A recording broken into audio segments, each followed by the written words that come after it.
नमस्कार। आज हम बात करने वाले हैं जम्मू कश्मीर से आ रहे एक बहुत बड़े मुद्दे की। तो चलिए सीधा इस मामले की तह तक चलते हैं। हम इंसान हैं, रोबोट नहीं। ये शब्द राजौरी में प्रदर्शन कर रहे एक पटवारी के हैं।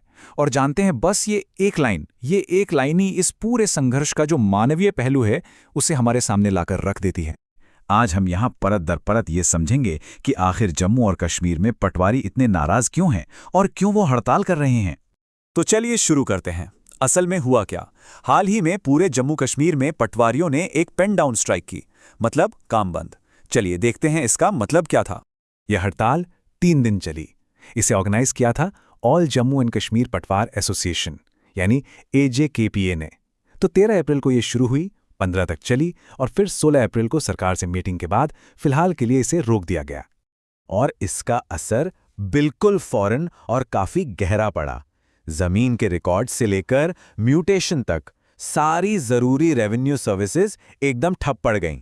सोच सकते हैं आम लोगों का कितना काम रुका होगा। लेकिन रुकिए, ये कहानी सिर्फ 3 दिन की हड़ताल की नहीं है। बिल्कुल नहीं, ये तो बस एक छोटा सा लक्षण है एक ऐसी समस्या का जो पिछले 75 सालों से चली आ रही है। तो सवाल उठता है कि आखिर इतनी नाराजगी क्यों है? क्या ये सिर्फ सैलरी का मामला है या इसके पीछे कुछ और भी है? चलिए इसका जवाब आंकड़ों में ढूंढते हैं। अभी जो डेटा आप देख रहे हैं ना, ये जम्मू कश्मीर के पिछले 75 साल की कहानी है। एक तरफ विकास है तो दूसरी तरफ एक अजीब सा ठहराव। चलिए इन नंबर्स को थोड़ा आराम से पास से देखते हैं। ओके, तो ये आंकड़े सच में चौंकाने वाले हैं। देखिए, आबादी डबल से ज्यादा हो गई, जिले देखते देखते 3 गुना हो गए, तहसीलें भी लगभग डबल, लेकिन पटवार हल्के, उनकी संख्या पिछले 75 सालों में 0% की बढ़ोतरी। एक भी नया पटवार हल्का नहीं बनाया गया। तो इसका सीधा नतीजा क्या निकला? आज एक एक पटवारी के ऊपर 4 से 6 गांवों का बोझ है। वर्कलोड इतना ज्यादा है कि उसे संभालना आसान नहीं है। तो इतने भारी वर्कलोड और सालों की अनदेखी के बाद आखिर पटवारी सरकार से चाहते क्या हैं? चलिए उनकी मुख्य मांगों पर एक नजर डालते हैं। और ये साफ है कि उनकी मांगें सिर्फ वेतन बढ़ाने को लेकर नहीं है। नहीं, वो पूरे सिस्टम में एक बुनियादी बदलाव चाहते हैं, जैसे पटवार हलकों का पुनर्गठन, यानी उनके काम के एरिया को आबादी के हिसाब से बांटना, प्रमोशन के बेहतर मौके और समय पर विभागीय परीक्षाएं। ये एक ढांचागत बदलाव की मांग है। अब आते हैं इस कहानी के सबसे दिलचस्प हिस्से पर। एक तरफ है सरकार का डिजिटल इंडिया का विजन और दूसरी तरफ है पटवारियों की जमीनी हकीकत। देखिए, सरकार का प्लान बड़ा महत्वाकांक्षी और साफ है। वो चाहते हैं कि सारे लैंड रिकॉर्ड्स पूरी तरह से डिजिटल हो जाएं, जिससे सिस्टम में पारदर्शिता आए और सब कुछ आधुनिक हो।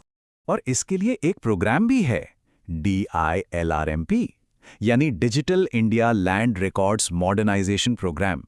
इसके तहत जमाबंदी यानी लैंड के जो विस्तृत रिकॉर्ड्स होते हैं उन्हें कंप्यूटराइज करना है, GIS तकनीक से मैपिंग करनी है, और ये जरूरी भी है, इसमें कोई शक नहीं। पर समस्या यहाँ आती है। यही है वो डिजिटल सपने और जमीनी हकीकत का टकराव। सरकार पूर्ण कंप्यूटरीकरण चाहती है, लेकिन पटवारियों के पास ना तो लैपटॉप है, ना ही ढंग का इंटरनेट। कई पटवारी तो अपने ऑफिस का किराया तक अपनी जेब से दे रहे हैं। ट्रेनिंग या सपोर्ट स्टाफ की तो बात ही अलग है।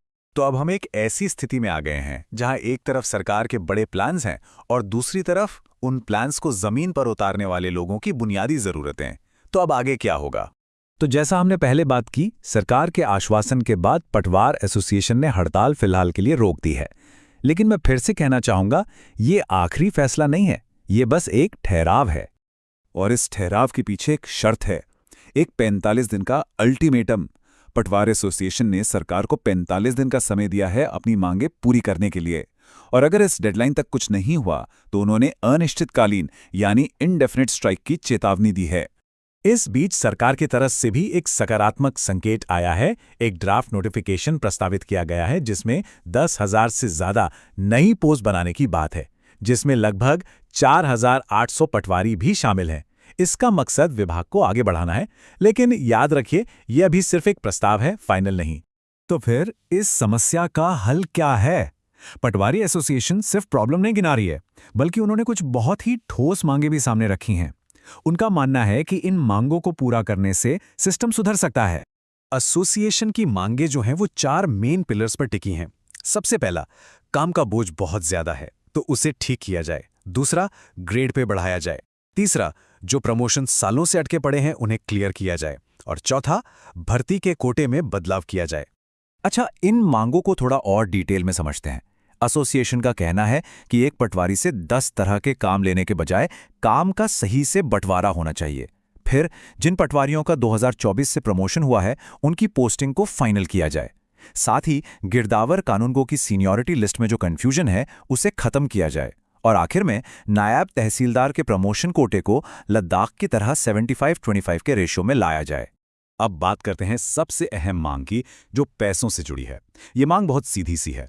पटवारियों का ग्रेड पे जो अभी 2400 रुपए है उसे बढ़ाकर 2800 रुपए किया जाए। जिस तरह से उनकी जिम्मेदारियां और काम का बोझ बढ़ा है उसे देखते हुए ये एक जरूरी कदम माना जा रहा है। और एक बात समझनी बहुत जरूरी है कि ये कोई नई मांगे नहीं हैं।